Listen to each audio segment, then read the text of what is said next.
So just take your time to be with yourself.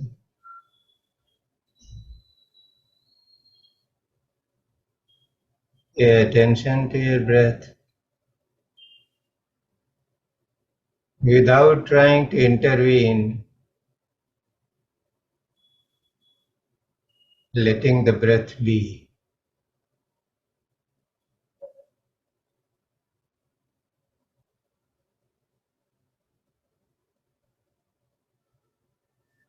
The breath automatically starts settling down, it becomes slow, even and rhythmic. And at the same time, the body starts becoming steady.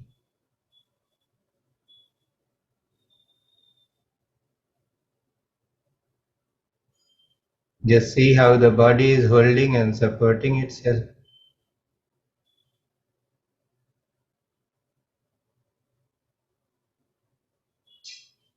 And as you pay attention to the body, let it find the most comfortable posture.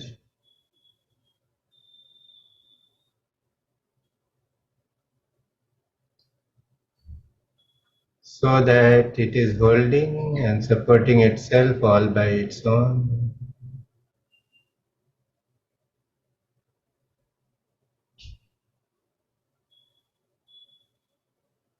And when the body and breath settle down, the mind automatically starts settling down.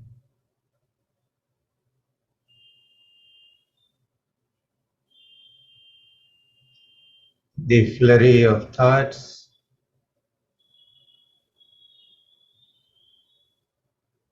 that are striking the mind every moment, their number starts reducing.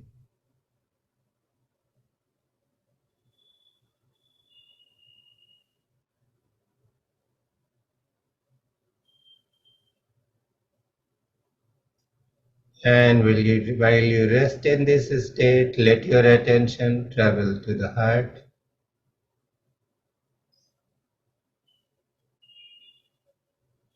Follow your breath into the heart. And from the heart, follow the out breath. You will notice that your heart is becoming a center of energy,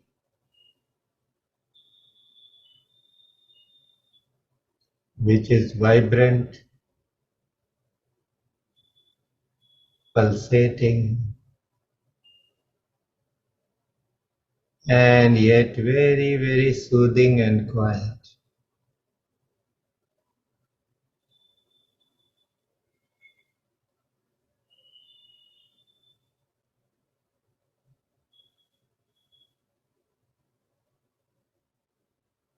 And this energy does not require any input from the outside. It is there with you all the time. You miss it because you don't pay attention to it.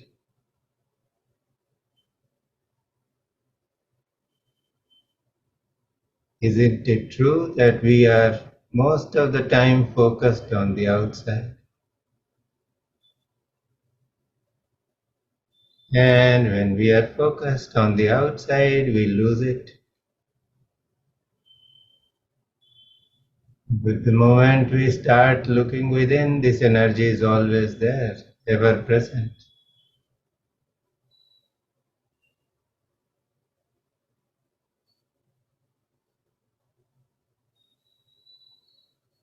So if one is sick,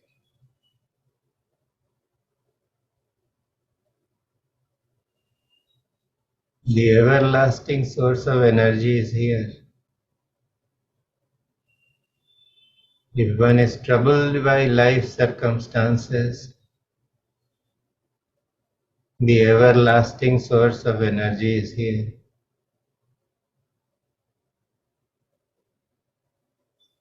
If one is feeling like a small boat being thrashed around in the sea of the mind, this great anchor that can steady the boat is here.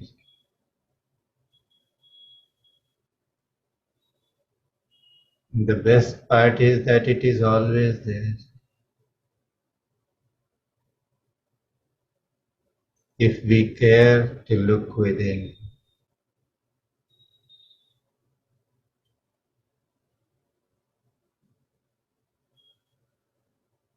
And why is it that most of the time we do not care to look within? Just contemplate this.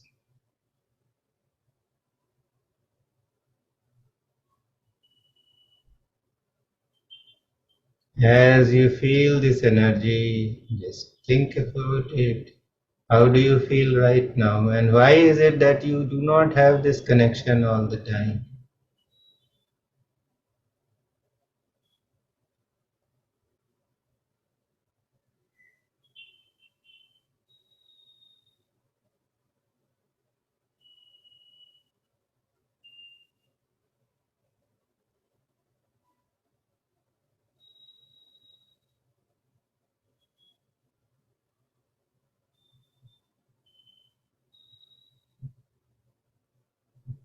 Take a good mental note of what is it that stops you from having this. Connect with this energy.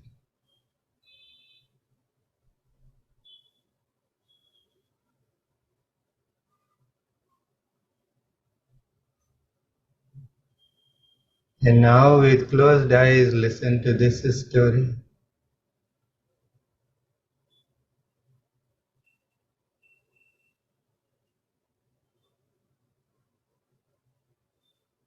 There was a great warrior who was an excellent swordsman.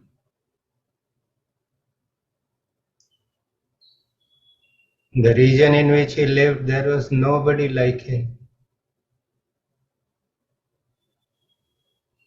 And everyone was scared of him. And one day he returned back home after an absence of many days, and he found that his only daughter was in the embrace of an unknown man or unknown boy from the neighborhood.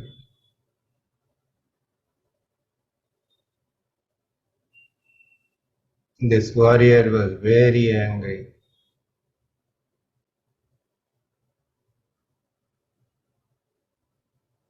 If he wanted, he could have killed this boy in an instant, severing his head from the body with one movement of his arm holding the sword. But he was a great warrior too.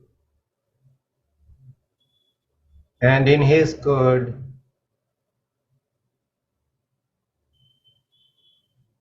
it was written that never attack a person who is unarmed and unprepared.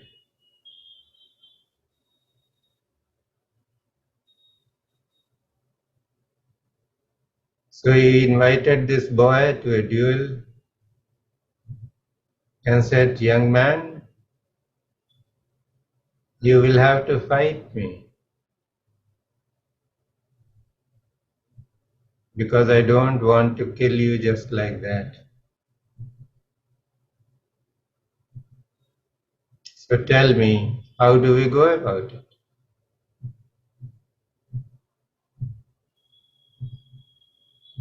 This young man knew about the prowess of this warrior. He was very scared. And he said, "Sir, give me a few days. I understand that there is a great Zen master living nearby, and he is a great swordsman too. Let me go to him and learn a few things, and then I will come back.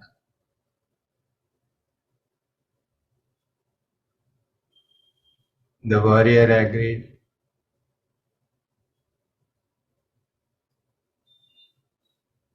This young man went to the Zen master, shared his predicament with the master, and told him how he was scared of fighting this warrior. The master smiled and said, "In a few days you cannot prepare yourself to match his technique. Why a few days? Even in a few months or a few years, you will never be able to match him. Your death is certain. But if you really want to fight, the time is right now. You go back, call him out, and challenge him right now."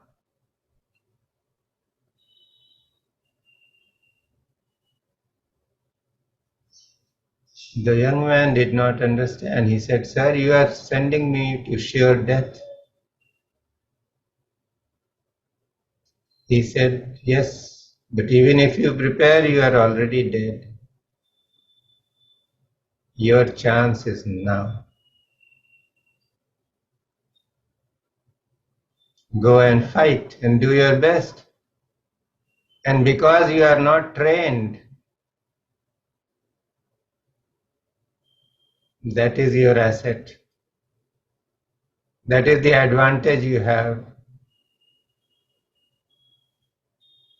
This man will expect a plan, a technique, a certain tradition in you. But you are absolutely raw, you are in the moment. You go and fight. And there is a good chance that you will defeat him."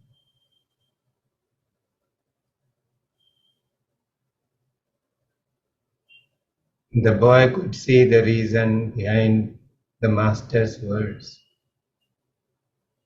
He bowed down to him, thanked him, and came back to this warrior's home. And he came back full of energy and vigor. And he was shouting, "Come out! I challenge you." Now this warrior was very astonished. He just did not know what had happened and how the personality of this boy had been transformed so completely. So the fight started. And as the master had said, this man, because he was totally untrained, he was fully in the moment, so he just did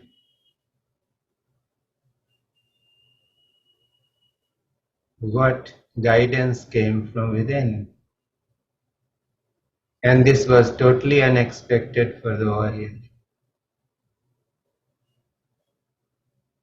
He could never anticipate where this boy was going to strike. And so he had to take a defensive stance. He started moving backwards, and this boy started gaining the advantage. And it came to a point where the warrior was put against a wall. There was no escape. And then he said, "Son, I surrender.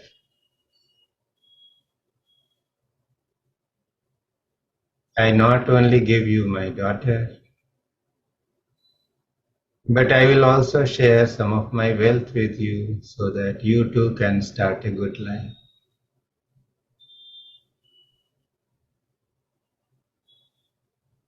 This is how the story ends. Figure out what is the message.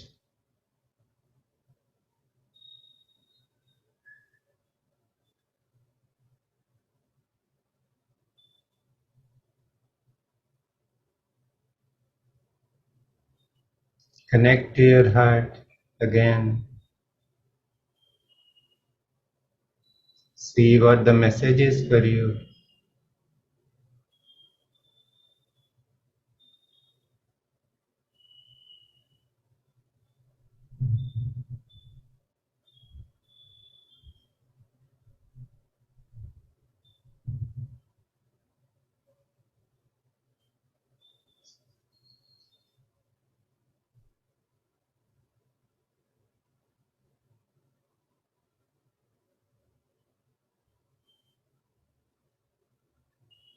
Gently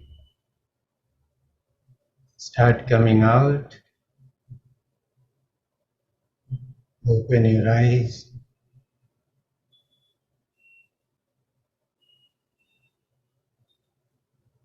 Can somebody share what the message they got?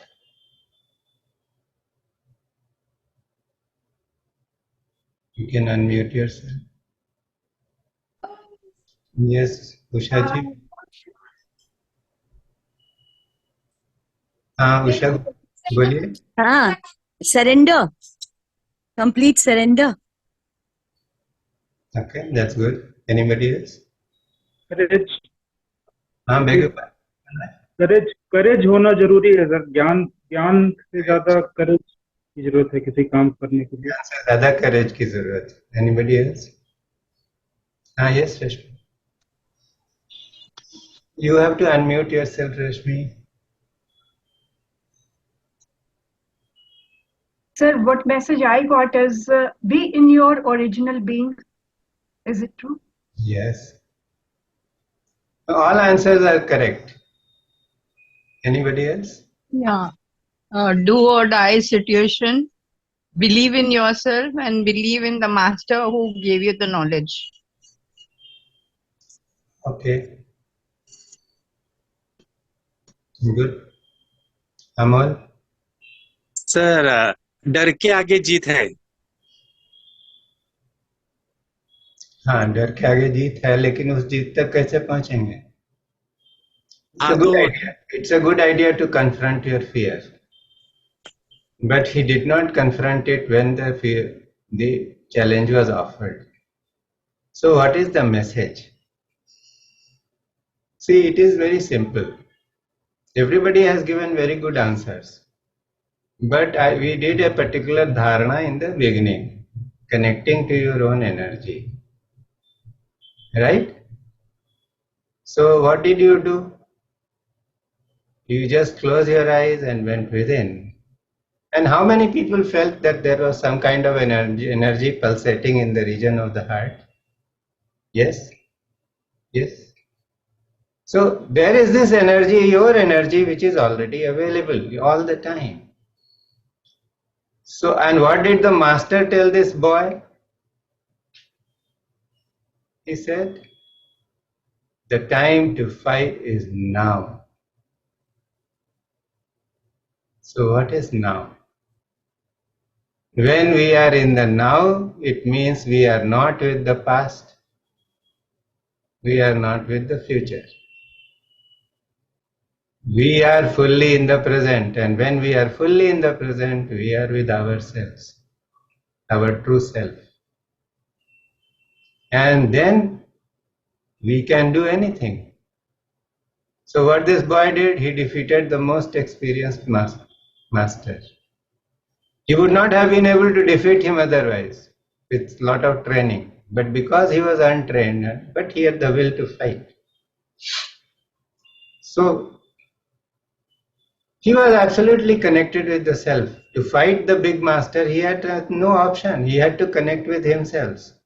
And when he connected, then he received guidance. and he came out successful. So the message is, learn to be with yourself. So all the answers are correct and good. But the basic underlying message is this one. This is what the story tells us. Now, how can we do that? So, it is for this reason that we are here. Why have we come to a satsang like this? Is it just to have a good time? Or is it to change the way we look at life? To change our patterns? So for that, something is needed. One can be physically present here and mentally absent. So does that help? No. So to take advantage of this present moment, one will have to be here in the present moment. Like I said, become aware of your body, see how it is holding, and some people started scratching their face, doing something. So what is happening? You are not here. I'm not trying to criticize or condemn, I'm just pointing out. So one has to be aware of why he or she is here in a particular moment. And in that moment, if the connection with the self is there, then whatever is being said, you get the juice. What is good for you will automatically be distilled. If that is not there, then it will not be distilled. So for that, what is necessary? Ushaji said, surrender. So what is surrender?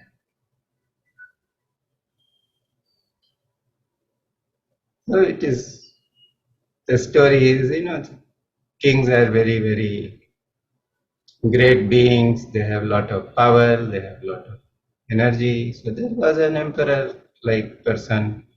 In his childhood, he lost his father, so there were a lot of enemies, but he was a very brave man and a person who was a good strategist.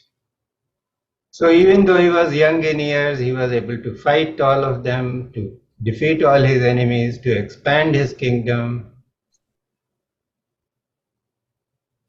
And then when his kingdom had become sufficiently large, then he realized that as a king or as an emperor, it is his job to serve the people. So he became a benevolent king.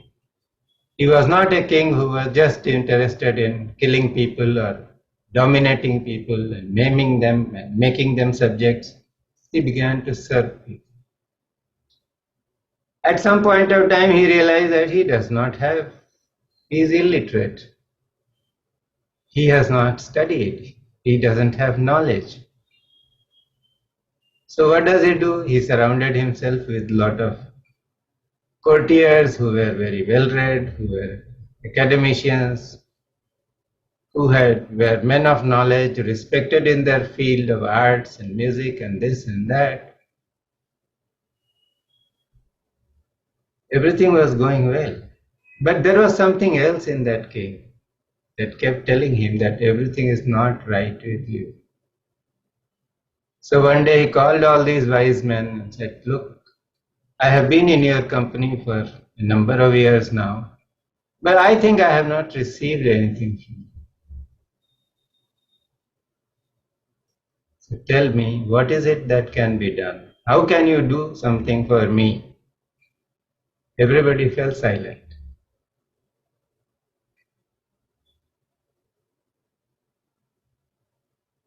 But one of these wise men had brought a son along. And this young boy, he laughed. The king was distracted. He looked at this boy and he told him,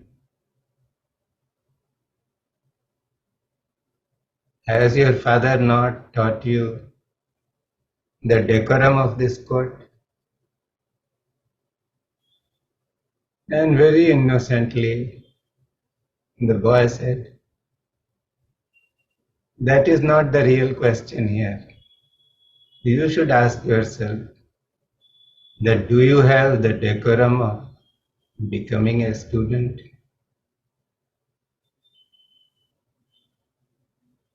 Are you ready to receive something?"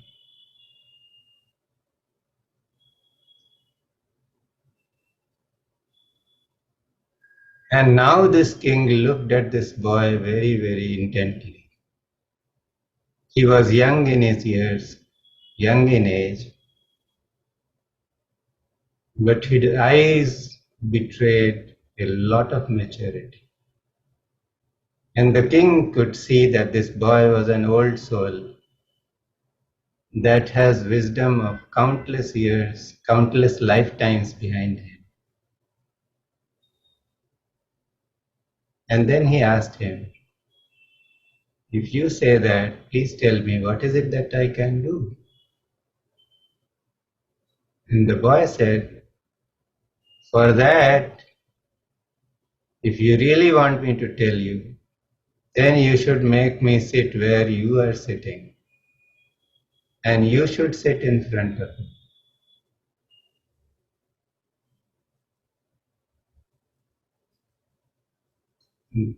The king stepped down from the throne, made the boy sit there, and then he stood there before him for some time.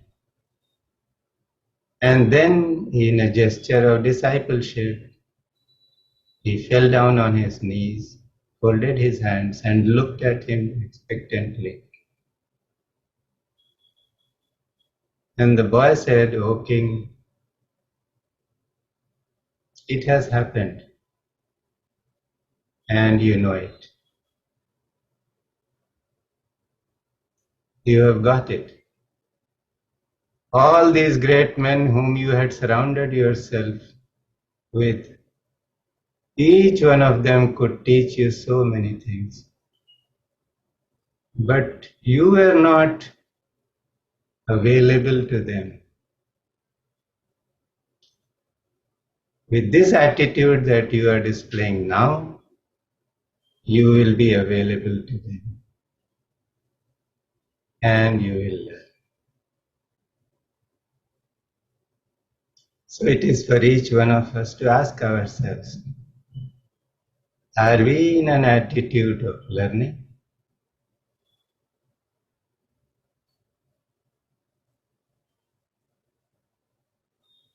And that is where surrender comes in. So it is necessary that for each one of us to really look within and cultivate an attitude of, I would not even say discipleship, I would say studentship. When you are a student, you go to great lengths to make it a point to be at a class, to learn something, to do something, to do some homework. Something is learned, something new is being taught, practice it. Do something, because it is, unless you practice just by coming here week after week, it does not. It will increase your burden of knowledge, not the experience. Knowledge does not liberate. Only the experience is going to liberate. So now this brings us to my third story.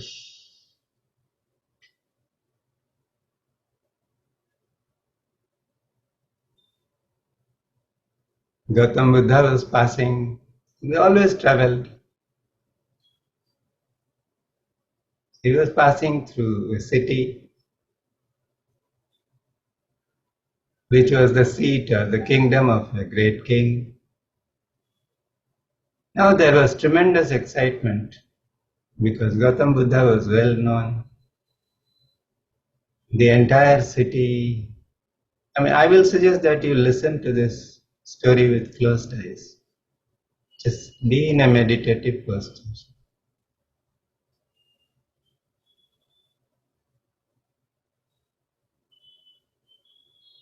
So Gautam Buddha was passing through this city, and the entire city was so excited, it was ready to receive him. So was the king.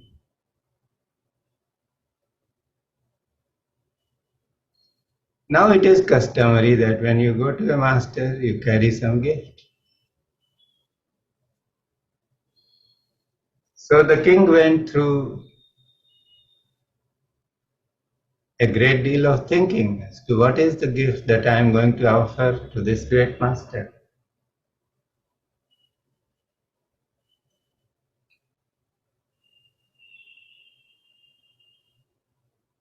So he went to his treasury, got it opened, went through everything that was available there, and finally he carefully selected a golden pot which was encrusted with all kinds of diamonds and rubies and precious stones. And it was a rare piece. It had traveled in the family of the king for generations. So he thought that this could be a great gift.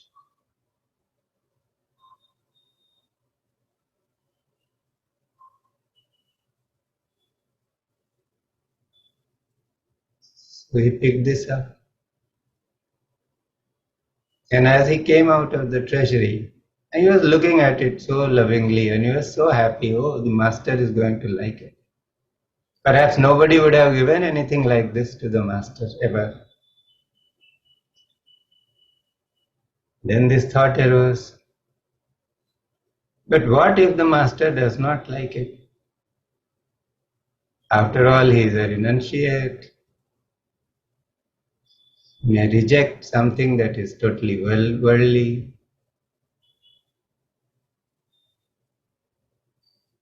So I should keep an alternative ready.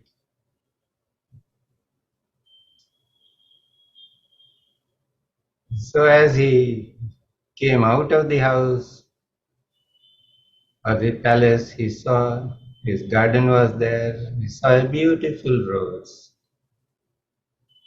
so soft, so tender, so innocent. And the king said, "Oh my God, this is also a wonderful gift. This rose is so wonderful. It knows that it is going to wilt very soon, and yet it stands in its elegance, in its beauty and charm, with no thought of death, which is not far behind.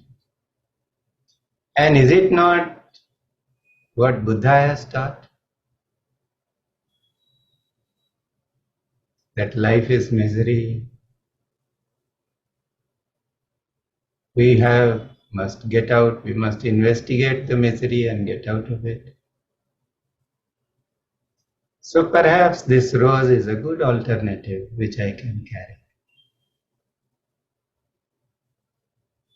So in one hand, he had this golden pot, and in the other hand, he had the rose.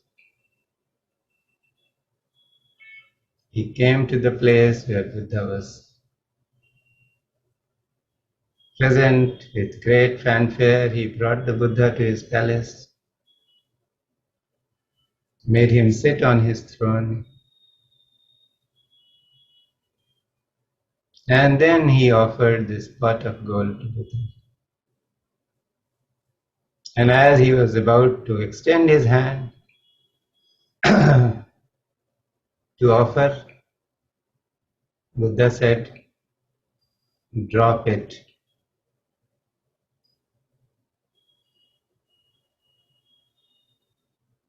And these words were very clear, "Drop it."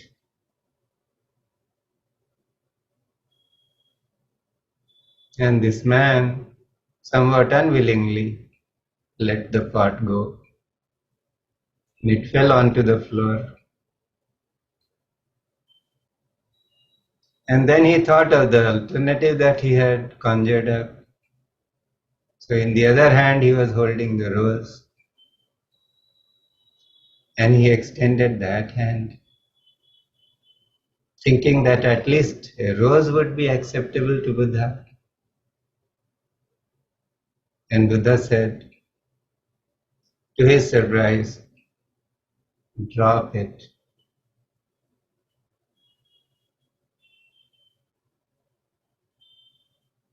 This was a shock. How can he say no to something which is not so valuable, freely available, and yet so elegant and beautiful? That which is conveying so many messages.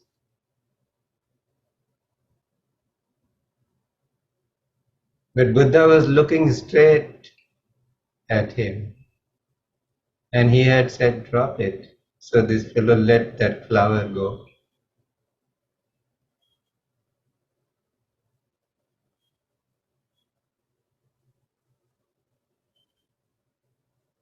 Now he thought, what do I do?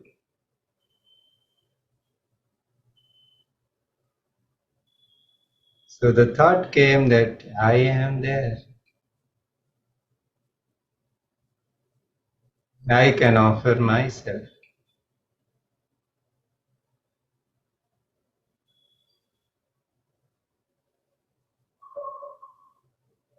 I am the king of this kingdom, and I offer myself in supplication to Buddha. So he took one step forward, tried to fold his hands in a namaskar, and wanted to say something to Buddha. And again Buddha looked at him and said, drop it.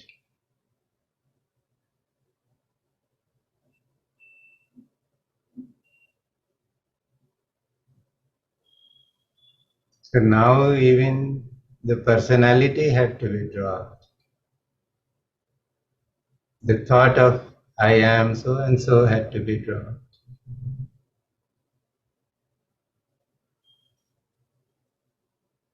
It was a totally unexpected experience. He stood transfixed, thinking in his mind, what is to be done?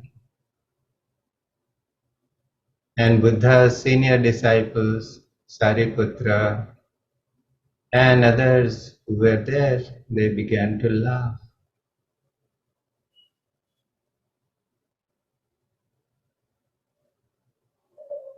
And in their laughter, the king's confusion evaporated. He understood the Buddha's message. So he fell onto the ground and simply lay there prostrating before the great master.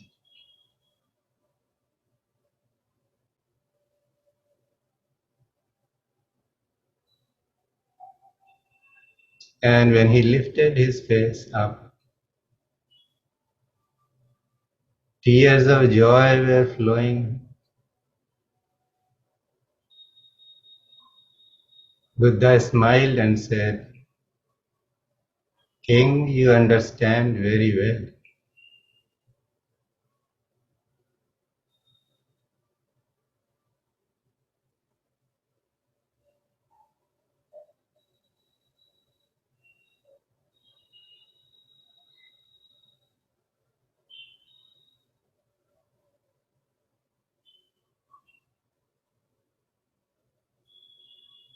King, you understand very well.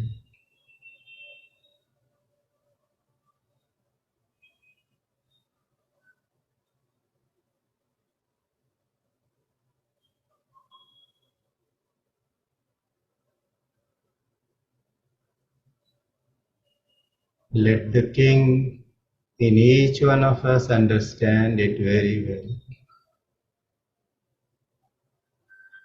What Buddha means when he says, drop it. when we are before God, when we are before the Master, when we are before the truth.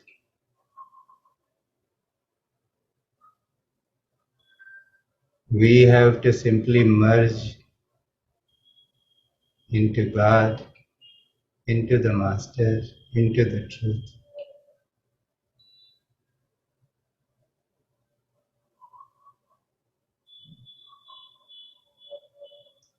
So experience this merging for a few minutes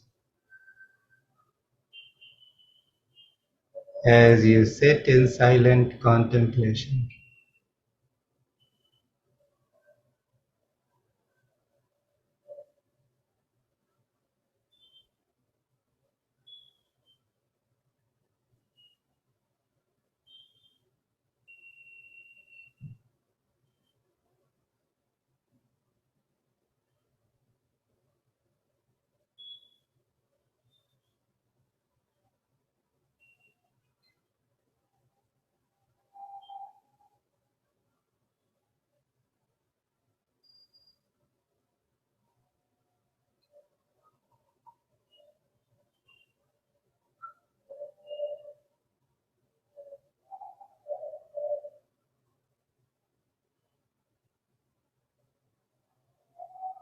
If any thoughts come,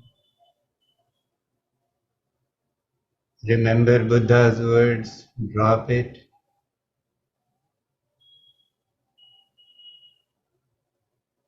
If any doership comes, just drop it.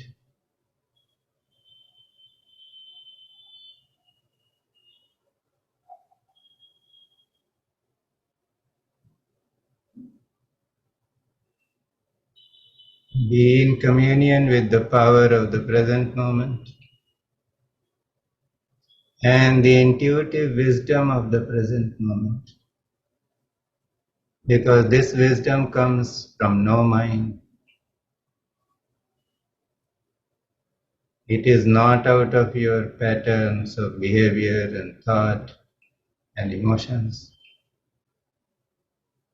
It is always fresh,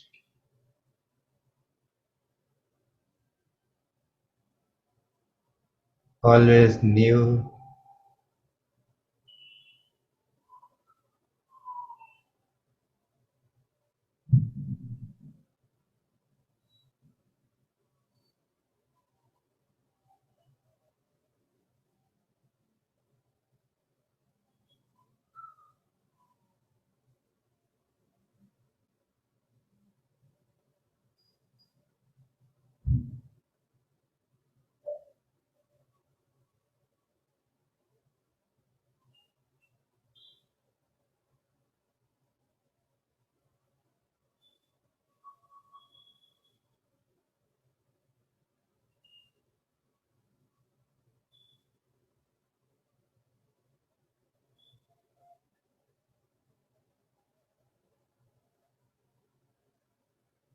And when you drop your identities, when you drop your fears, your anxieties, your sense of who you are,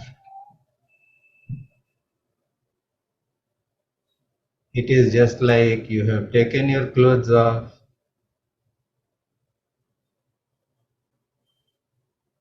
When you go into the bathroom to take a bath, you freshen up yourself and you can come back and wear anything you want. So even if you drop something,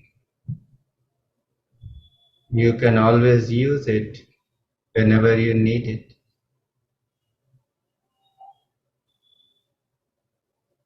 But when you drop, you are no longer slave to any of these things. You claim your sovereignty, you become the master, the Swami.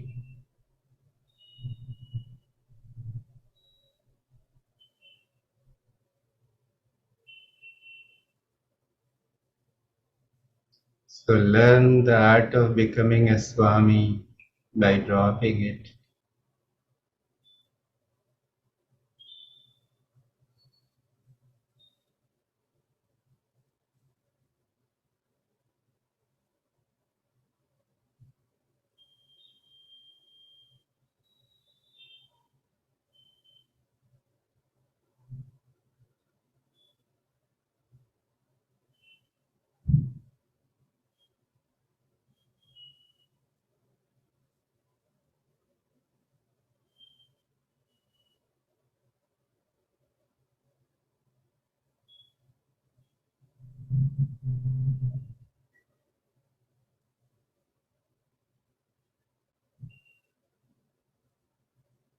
Gently start coming back to your physical body and its sensations. Start getting back to your mind and its thoughts. But preserve the energy that you are carrying from this process of dropping it. If you carry this energy, it will help you negotiate your worldly life better.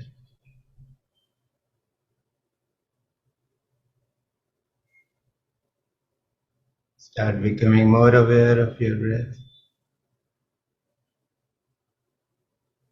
Take a few deep breaths and become aware of the movement of the chest. Become aware of the movement in the abdomen. See where your feet are resting, where your hands are placed. And when you are ready, gently open your eyes.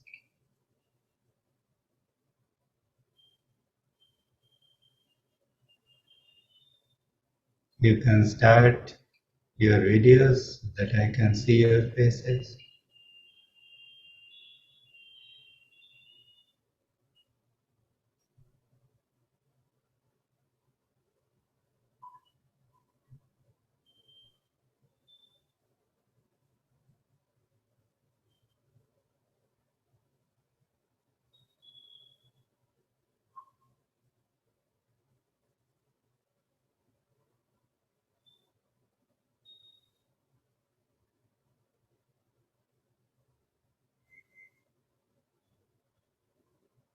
So how did it go? Any shares?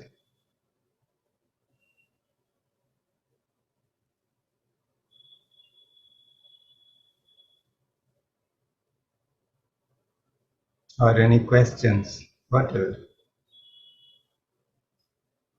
Just unmute yourself and you can speak.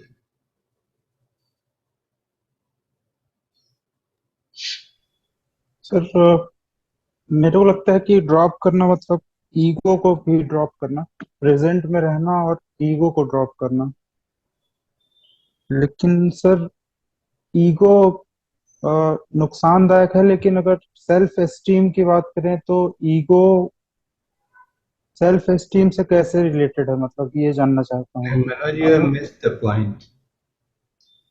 ऐसा है कि ego बहुत पिछले दरवाजे से आता है और कहता है कि मैं ईगो नहीं हूं, मैं तो तुम्हारी सेल्फ एस्टीम हूं। असली बात यह है। तो जब हम पूरी तरह से प्रेजेंट मोमेंट में होंगे तो इंट्यूटिव गाइडेंस हमको मिलती रहेगी, तो जो उचित है वो होगा। तो किसी को 2 थप्पड़ मारना हो तो वो भी हो जाएगा, किसी को उसकी औकात बतानी है वो भी हो जाएगा, लेकिन वो आप नहीं कर रहे हो। You are doing it under the inspiration of your own inner self. जो अंतर गुरु है उसके आदेश से, उसके इंस्पिरेशन से कर रहे हो। तो ईगो बहुत चतुर है। हमेशा कभी कभी ईगो ये थॉट में आती है कि हमारे तो ईगो ही नहीं है, लेकिन जो ये सजेशन दे रहा है वो ईगो ही दे रहा है। तो ये चैलेंज है। तो उसका तरीका यही है कि you cannot drop it, you just drop the sense of your identity ego कहाँ से आता है? सेंस ऑफ आइडेंटिटी से आता है।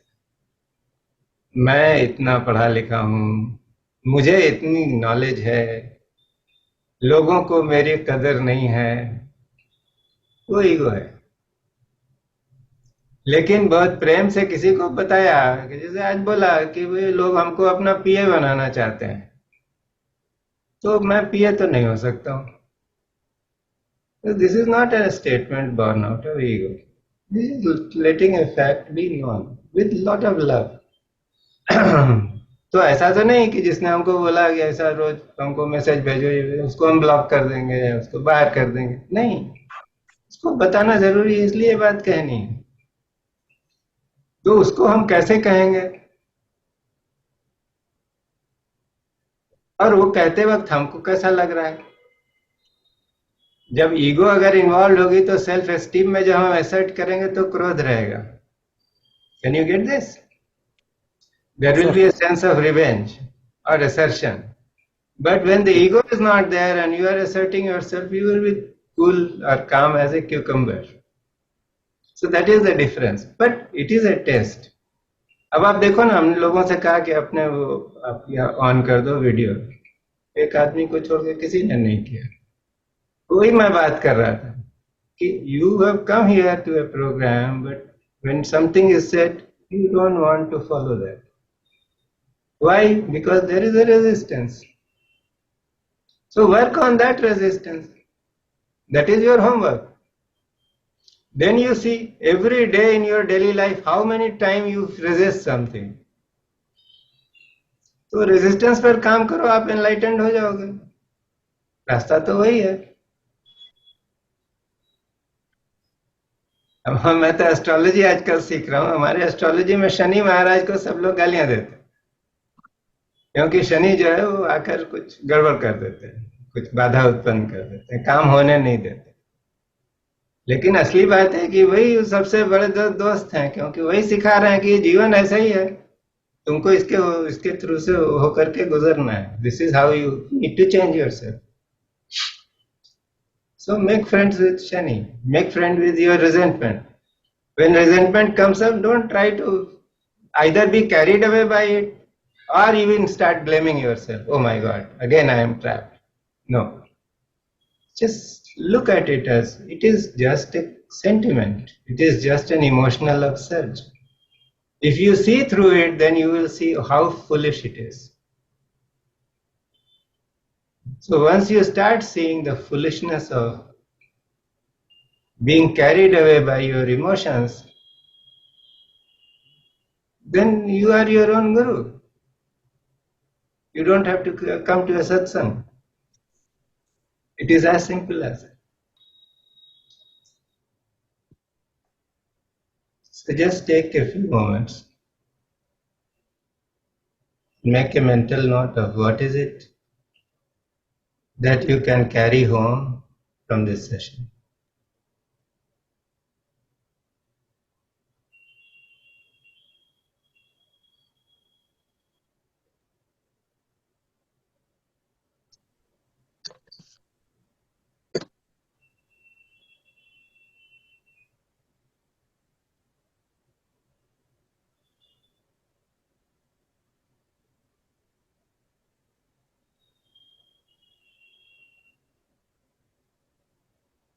And try to use it. Whatever insight is there, try to use it.